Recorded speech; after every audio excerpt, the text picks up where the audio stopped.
Hi everyone, and welcome to this week of medical school. And as you guys might have known or might not have known, last week was rough because I had this. I'll just show you this. This is the clip that I have.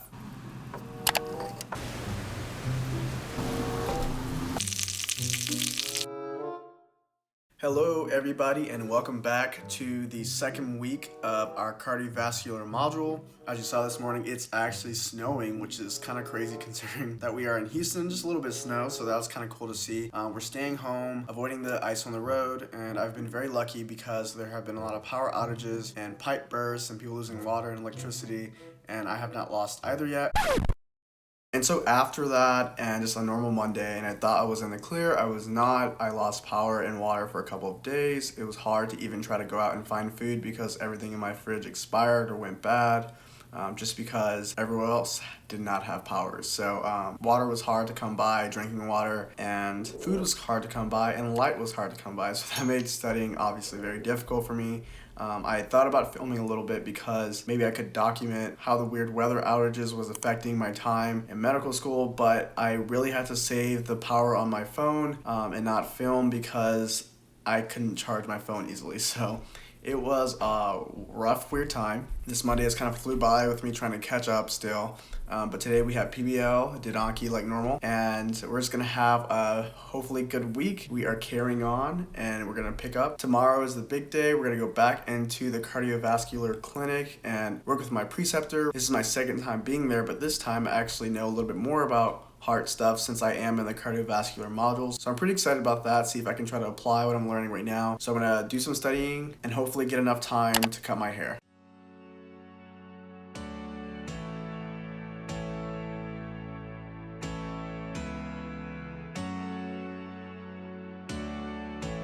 Oh my God, what is that? Oh my God, what is that?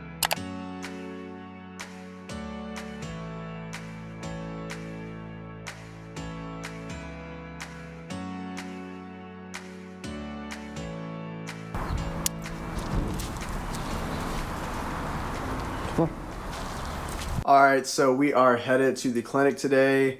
To start the day off, we did some Aki, and now we're gonna go to the cardio clinic.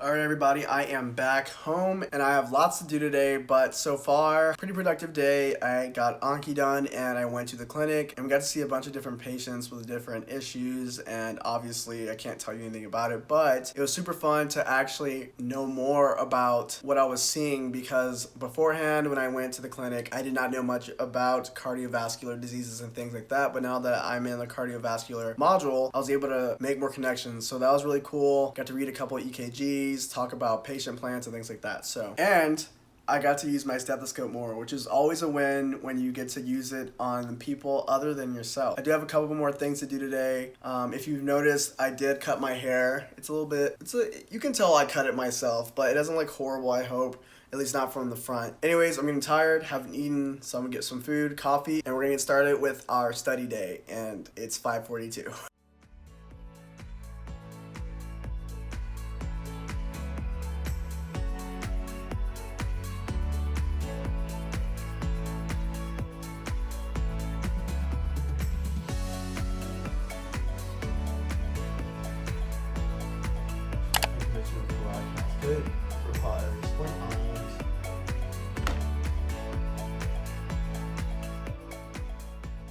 Alright guys, so it is Wednesday and I am about to go get my superfood blend and get some of that because I just worked out. But the reason I worked out was because I did my Anki today, had TBL or PBL, and I think I hit my first actual wall. I mean, I've had moments where I feel unmotivated, and it's usually just because I'm tired, I've been working a lot, and I'm able to pick myself up with a break or just a quick pep talk or remembering why I'm doing what I'm doing. But today were just so hard. I don't know what it was, and honestly, you would think I'd be less stressed because they actually made our exam for this module pass-fail because of the power outages everyone in Texas has been having due to the weather, and I just sat at my desk just kind of falling asleep, and if I was awake I couldn't even focus on what the Anki cards were saying. I tried to switch to another form of learning through maybe passive learning. That didn't work. Then I took a break. That didn't work. So I was really just kind of, I don't know, wasting time trying to figure out ways to keep focused and keep moving. And I decided to go work out, and that was kind of my last resort to kind of maybe wake up my brain. So I'm getting really sleepy, so hopefully this superfood blend will help. I already had a cup of coffee today, and it's already 5, so I don't want to force another cup of caffeine on me. So hopefully the workout and the superfood blend together helps out. But I just wanted to share me hitting this wall just for authenticity's sake. I know I always try to be as transparent as possible, and med school is very hard, and it's not always motivation and productivity spewing out of the fountain. So today was a hard day, and I guess it's okay to have hard days. I hope I'm not alone with hard days like this, but I thought I would share with you guys.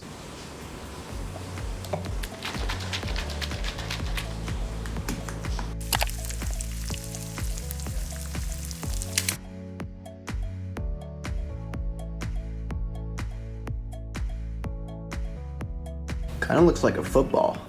Alright guys, so as you have seen, it is Thursday, and after a horrible day yesterday, things are looking up.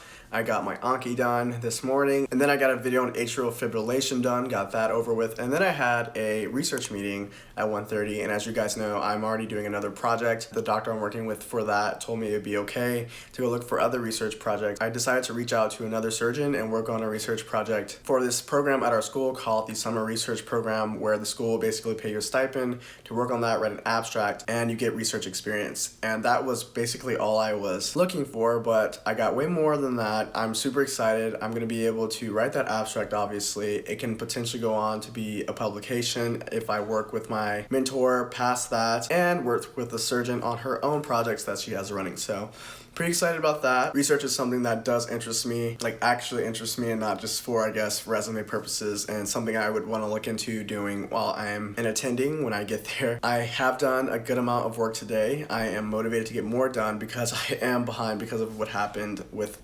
just smacking the wall yesterday. So we do have to get more work done, and we will get started with the rest of our day.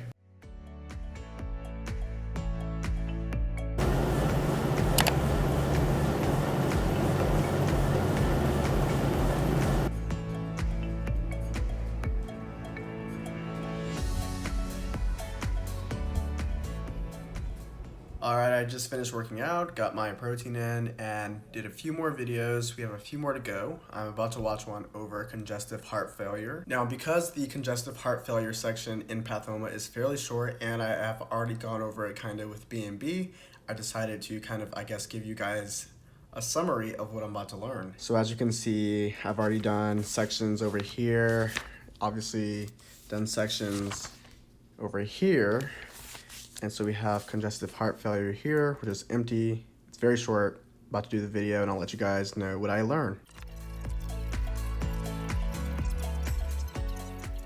All right, just finished the video. And congestive heart failure, honestly, it can be a kind of convoluted or difficult concept to understand.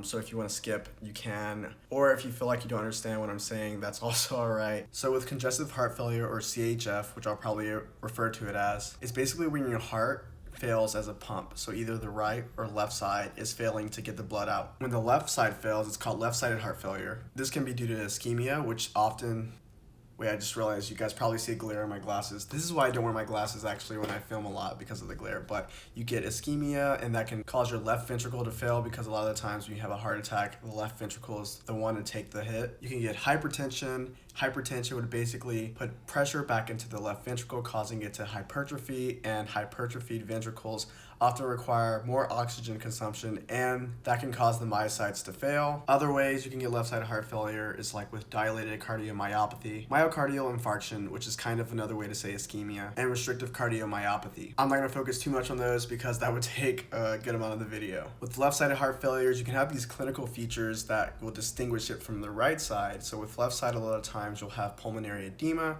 If you remember your anatomy of your heart, you know the left side will have the pulmonary veins feeding into the left atria.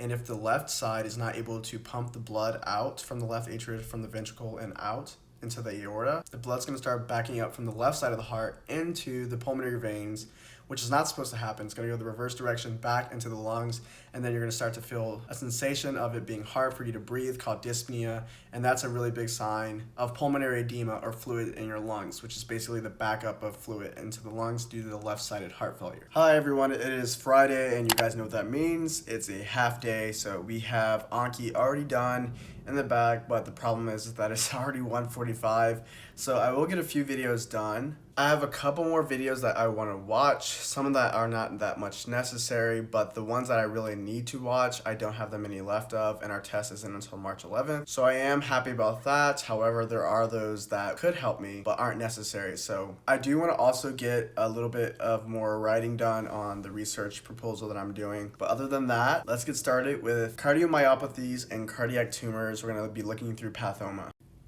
JK, I decided to do the vascular disorders video because it's longer and I have more energy right now. The cardiomyopathy and cardiac tumors video is only 8 minutes, so I'm going to do that later when I have less motivation.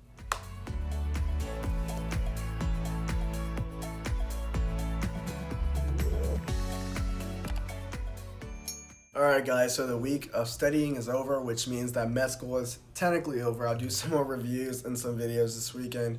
But thank you guys so much for joining me on this episode. This weird episode of me hitting walls and kind of playing catch up after the weather issues of last week. So it was kind of a weird one, but I'm glad you guys could be on this journey with me, and I will see all of you on the very next MedHead.